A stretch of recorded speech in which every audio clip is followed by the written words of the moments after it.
Yang pasti kita berpesan kepada pemerintah, jangan sering nyalain hujan. Ya, kualat nanti Anda. Jangan nyalain Bogor ya Pak ya? Ya, karena satu-satu yang pakai sholat itu minta hujan. Secara maksimal untuk mengatasi dan minimalisir dampak dari genangan air ataupun banjir ini, sampai dini hari pun kami masih terus berupaya mengatasi genangan ataupun banjir ini.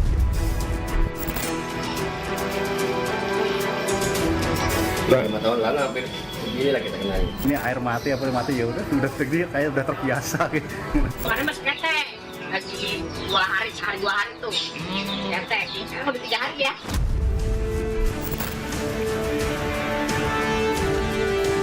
Kami sudah ada usulan tentang rehabilitasi.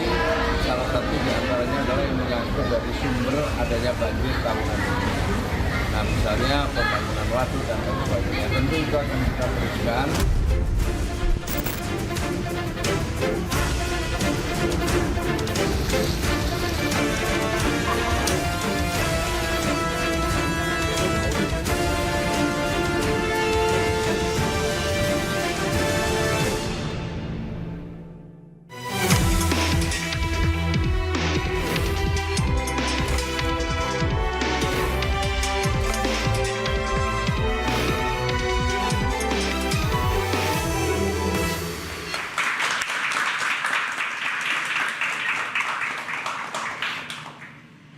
Pemirsa, banjir masih menjadi momok bagi warga Jakarta di kala musim hujan. Air merendam belasan titik dan sejumlah ruas jalan membuat ribuan warga DKI Jakarta mengungsi. Persoalan banjir dianggap sebagai benang kusut yang sulit untuk terurai. Dan di sisi lainnya, pemirsa, sebagai provinsi dengan APBD terbesar, Jakarta memiliki anggaran penanganan banjir yang fantastis mencapai 6,06 triliun rupiah di tahun 2025 ini. Lantas apa langkah efektif yang harus dilakukan supaya banjir bisa cepat diatasi? Bersama saya Anisha Dasuki. Dan saya Aryo Ardi, inilah interupsi Banjir Jakarta mau sampai kapan?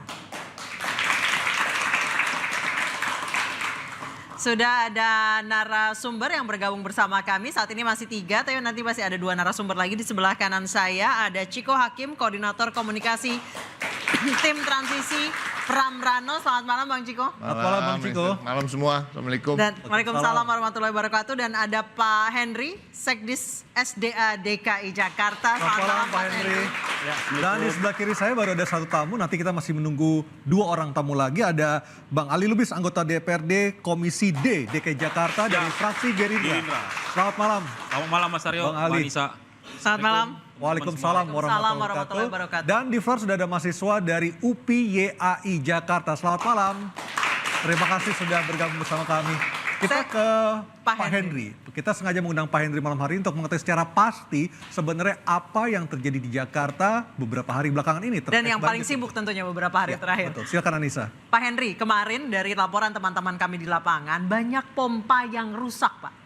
Pompa permanen yang rusak, kemudian teman-teman di lapangan ini sudah beberapa jam berada di tempat yang banjir. Portable belum juga datang. Kok bisa Pak? Mungkin saya cerita sedikit kemarin ya, kondisi DKI Jakarta. Ini memang kondisi DKI Jakarta ini dari topografinya itu kan DKI ini kalau banjir ada dari hulu, hujan lokal maupun dari laut. Ya. Ya. Nah, kalau di hulu kita program kita membangun waduk-waduk retensi. Kalau di lokal atau DKI Jakartanya sendiri itu kita membenahi pembangunan polder, membenahi kali-kali yang dari laut atau ROP itu kita memasang tanggul yang namanya NCICD. Nah kemarin terjadi banjir itu memang ini di luar dugaan kita Pak, karena banjir itu sampai mencapai 368 mililiter. Bukankah dari BMKG sudah ada peringatan Pak Henry? Sudah peringatan dini Pak? Ya memang jadi 368 mm ini curah hujan yang ada di data kita. Itu di atas normal ya maksudnya ya? Bukan, data-data itu termasuk ekstrim Pak. Oke. Sedangkan drainase kita, sistem kita itu cuman mampu 100 sampai 150 mm. Jadi memang itu melebihi kapasitas dari kemampuan sarana prasarana pengendalian banjir kita. Nah dengan itu memang kejadian yang kemarin itu mengakibatkan over kapasitas sehingga air melimpah dan tidak bisa tertampung mengalir ke saluran makronya. Apakah sebelumnya BMKG sudah memberikan peringatan kepada Pemda DKI Jakarta, Pak Hendri? Nah, BMKG memang selalu memperingatkan, cuman kemarin itu memang BMKG memberikan peringatan tidak jauh hari, karena kan namanya forecast prediksi itu kan tidak sebulan atau seminggu kemudian. Memang DKI juga kalau nggak salah bulan Januari awal atau Desember itu memang BBBD khususnya telah melakukan modifikasi cuaca, Pak. Itu Desember akhir seingat saya, Ya, jelang Desember pergantian atau tahun. Januari saya lupa. Ya. Ya, sekitar itu udah kalau nggak salah tiga kali deh ngadakan modifikasi cuaca, tujuannya untuk curah hujan supaya tidak jatuh di DKI Jakarta. Nah, kemarin itu memang curah hujannya cukup tinggi, Pak. Ini kejadian waktu tahun 2020. 2020 pun curah hujannya sampai 377. Ya. Itu banjir yang cukup besar. Nah, sekarang terulang 368 mm. Oke, jadi artinya ada dua masalah besar. Satu dari BMKG forecast atau perakiran cuaca yang terlambat. Satu lagi memang tidak ada kuota ataupun tempat penampungannya tidak bisa menampung curah hujan yang begitu ekstrim seperti itu. Jadi saya nggak bisa mengatakan BMKG terlambat, Pak. Cuman yang jelas dengan curah hujan sebesar itu, kapasitas drainase kita tidak bisa menampung air sebanyak itu. Pak Henry, kejadian seperti ini bahkan lebih ekstrim terjadi di tahun 2020. Karena memang di tahun 2025 ini kan laninanya lemah ya. Di 2020 itu moderat. Jadi sebenarnya lebih parah di 2020. Tidakkah Pemprov DKI belajar dari yang terjadi di tahun 2020? Memang drainasenya nggak cukup. Curah hujannya tinggi. Sedimentasi sungai kali, kemudian rob dan lain sebagainya. Dan anomali cuaca bisa terjadi kapanpun, global warming. Jadi gini, kita dalam merencanakan suatu drainase itu memang kita bisa sih mencapai drainase sampai 400, 300, nanti semua jalan jadi drainase semua. Jadi kita memang ada drainase kita yang tersedia sekarang itu antara 100 sampai 150. Nah, itu yang ada. Jadi kenapa kita mengantisipasi? Kita tetap mengantisipasi, kita meningkatkan sarana dan prasarana pengendali banjir kita, Bu. Kita mengoptimalkan pompa kita, mengoptimalkan drainase saluran kita. Tapi laporan dari teman-teman kemarin katanya pompa banyak yang rusak, Pak. Kalau saya sih banyak enggak, Bu. Jadi yang jelas memang mungkin ada posisinya pompa mobil mungkin ada. Jadi kadang-kadang itu, Bu, terjadi pada saat musim hujan deras, pompa itu kan kadang-kadang ada kelemahan juga. Kelemahannya kalau sampah nyangkut berarti kan rusak. Justru pada saat titik itu sampah banyak ngalir, bisa aja nanti pompa kita rusak. Baik, sudah ada dua narasumber kami yang juga ikut bergabung. Ada Pak Mukri Friyatna, Deputi Eksternal Eksekutif Nasional Walhi. Pak Mukri, silakan di sini. Mas Mukri. Silakan Mas Mukri.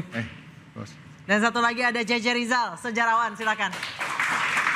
Saya ke Bang Ali Lubis dulu. Bang Ali sebagai anggota Komisi D yang salah satunya membidangi masalah SDA, sumber daya air. Anda melihatnya apakah ada keterlambatan antisipasi dari Pemda DKI dalam masalah curah hujan sehingga menyebabkan banjir terjadi di 34 titik beberapa hari belakangan ini?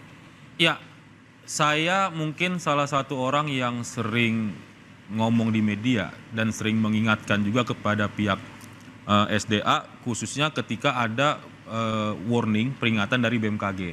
Saya selalu bilang, saya langsung, kita anggota Dewan itu ada grup sama beberapa. Ada WA grup maksudnya? Ya, sama kepala dinas. Jadi kadang-kadang kita tektok di situ. Saya selalu bilang, memang satu, pastikan pompa itu bekerja.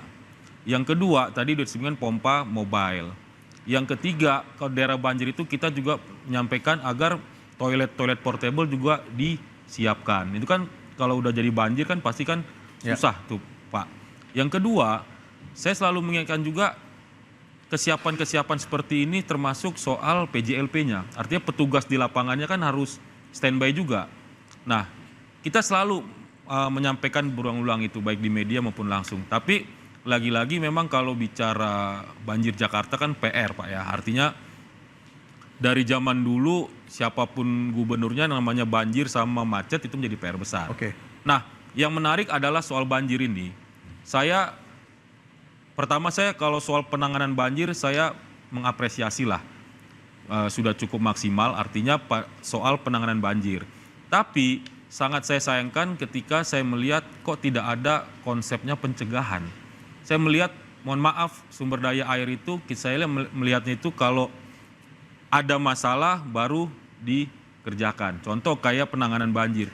banjir dulu baru semua di standby kan. Oke, artinya di banjir tanggal 26 Januari kemarin itu harusnya bisa dicegah, menurut Anda seperti itu? Harusnya. Oke. Makanya saya bilang tadi, kalau soal penanganan mungkin kita bisa lihat di media, dulu misalnya berapa hari tenggelam, sekarang sudah mulai Lebih cepat. Itu kan dari penanganannya saja. Seharusnya kalau kita bicara Jakarta, mudah-mudahan nanti saya juga ngasih pesan kepada gubernur yang baru, coba deh konsepnya itu dirubah jadi pencegahan.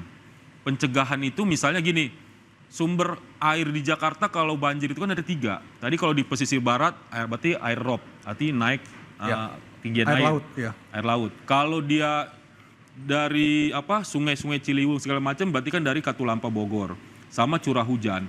Nah, ini kan harus ada konsepnya Pak. Oke. Misalnya kalau di pesisir utara sering rob, apa sih bentuk pencegahannya, mitigasinya? Dan selama ini berarti Anda melihat dari gubernur ke gubernur tidak punya pelaksanaan ataupun evaluasi ataupun pencegahan yang mumpuni untuk mencegah banjir? Saya terjadi di melihat lebih kepada penanganan. Oke, Saya ke Pak Bukan Mukri. pencegahan. Pak Mukri, Anda melihatnya kerusakan di lingkungan di Jakarta yang paling menyebabkan banjir, yang paling utama perlu diperbaiki apanya? Ya, sebelum saya menjawab itu ya, yang pasti kita berpesan kepada pemerintah, jangan sering nyalain hujan. Ya, kualat nanti Anda. Jangan nyalain Bogor ya Pak ya? Ya, karena satu-satu yang pakai sholat itu minta hujan. Nggak ada sholat minta panas. Ya, terus menjawab persoalan yang tadi, nah ini kan dalam konteks keseimbangan lingkungan ya, karena basis kita adalah lingkungan. Satu yang belum berkembang itu adalah terkait dengan kecukupan ruang terbuka hijau kita. Masih pada kisaran angka 11 dan 13%. Kalau yang lain, Pemda DKI itu luar biasa sudah siap. Ya, terkait konteks kebijakannya, contingency planningnya sudah ada. Tetapi kalau nggak didukung dengan kebijakan contoh seperti tata ruang tadi, penyiapan ruang terbuka hijau juga nggak akan pengaruh. Nah, selama ini kan kemudian saling beralibi bahwa ini karena ada kiriman air dari atas. Ya di mana-mana juga yang namanya hujan tuh dari langit. Kalau dari bawah sumur namanya kan. Seperti itu. Jadi jangan ngarang-ngarang maksud saya. Sekarang kita harus mengakui dengan kesadaran bahwa ada soal. Ini contoh. Teknis yang paling teknis sekali, ini dari zaman Hong Blehong kok nggak beres-beres, baru dipasang trotoar, dikeduk lagi gitu ya. Itu Tapi yang juga Mas Mukri, kita secara spesifik untuk membahas banjir tanggal 26 Januari kemarin. Dari pandangan Walhi, analisa Walhi, apa yang menyebabkan banjir itu terjadi? Selain karena memang curah hujannya tinggi, ekstrim ya? Betul. Ya karena nggak ada daerah tangkapannya, nggak ada daerah serapannya. Sungai masih bermasalah, memang kita dilintasi oleh 13 sungai besar ya di DKI Jakarta. Nah, sebagian cara mengatasi untuk menjawab banjir itu di beton-beton. Makanya kalau bagian komunitas Ciliwung tuh yang ada seperti di Condet, dia cenderung mengembalikan kayak seperti zaman dulu. Karena di situ ada tempat-tempat parkir air, enggak langsung Naturalisasi ya, bukan normalisasi bukan ya? betonisasi. Ya. Itu yang diharapkan oleh komunitas juga. Karena ada kisahnya dulu bagaimana caranya orang Bogor bisa sampai ke Jakarta kan pakai rakit. Ada terminal-terminalnya tuh tempo hari, tempat mereka berhenti. Itulah yang sedang digagas oleh komunitas Ciliwung. Supaya kalaupun kita tidak mampu menjawab secara maksimal, paling tidak ada upaya untuk minimalisir persoalan banjir ini. Nah yang paling penting kita berharap sekarang ini tambahlah sebisa mungkin kecukupan ruang terbuka hijaunya. Nah ini juga berkaitan, coba kalau kita mau jujur, benar nggak ada efeknya? Dampak reklamasi pantai itu. Dia menghambat laju airnya. Mau kemana dia nendang balik. Baik, saya ke Bang Ciko. Yes. Bang Ciko, walaupun katanya hujan di saat Imlek itu artinya rezeki, tapi bukan berarti banjir berarti, ya. betul. Kalau misalnya dari Pramrano, nanti rencana utama untuk penanggulangan banjir apa? Naturalisasi kah? Sistem polder kah? Atau mungkin sumur resapan lagi? Mungkin? Semua yang disebut itu termasuk dalam apa yang akan dilakukan oleh Mas Pram dan Bang Dul. Termasuk juga yang disampaikan dari rekan kita dari Walhi ya. Terkait dengan ruang terbuka hijau. Ya, kita akan memenuhi prasyarat itu ya ke 30% ya kalau nggak salah. Dan itu udah menjadi targetnya Mas Pram dan Bang Dul. Dan Mas Pram dan Bang Dul karena berasal dari PDI Perjuangan, Ibu Megawati Soekarno Putri hanya menitipkan 2 hal. Terkait dengan ruang terbuka hijau dan bagaimana untuk merawat taman-taman di Jakarta. Apakah nanti artinya akan ada pembongkaran Bang Ciko? Enggak, karena memang sebenarnya aset-aset tanah yang idle yang bisa digunakan untuk kembali untuk menambah ruang terbuka hijau itu sudah cukup. Tapi kan tentunya itu juga terkait anggaran. Nanti Bung Ali Lubis lah itu yang ngatur-atur di DPRD bagaimana kita bisa kerjasama. Artinya nih semua membutuhkan kerjasama yang erat dari semua stakeholder yang ada ya, dari Pemprov, DPRD, teman-teman dari NGO, ya kan, civil society, dan juga masyarakat. Kita bicara soal edukasi juga, bukan menyalahkan, tapi juga dengan kejadian-kejadian yang sering terjadi ini, apakah masih wise untuk tinggal di bantaran kali, ya kan?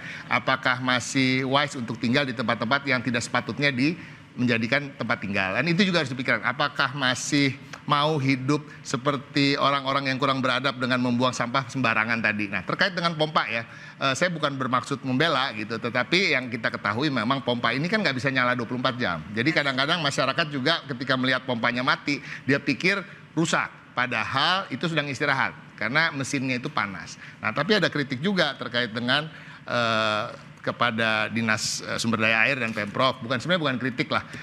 Sering kita didengungkan bahwa kita punya 5.000 pompa, tapi kan bukan itu yang mau kita dengar sebenarnya. Kapasitasnya berapa? Oke. Ya kan? Lebih ke sana. Dan jadi terkait dengan tadi Bung Ali Lubis sampaikan terkait pencegahan, kita sepakat, tapi ini kita akan lebih menjadi suatu program yang sustain. Jadi dari antisipasi, yaitu pengerukan kali itu jangan juga dilakukan hanya ketika menjelang musim hujan, tetapi juga selama musim kemarau. Dan masyarakat kalau melihat itu juga punya ketenangan, minimal pemerintahnya punya ada effort untuk bagaimana menanggulangi banjir. Baik, berdasarkan sejarah, katanya Jakarta itu memang tempat berkumpulnya air dan memang sebagian besar berada di bawah permukaan laut. Nanti kita bertanya seperti apa sejarah Jakarta ke Bang Jaja Rizal, usai jeda tetap di Interupsi.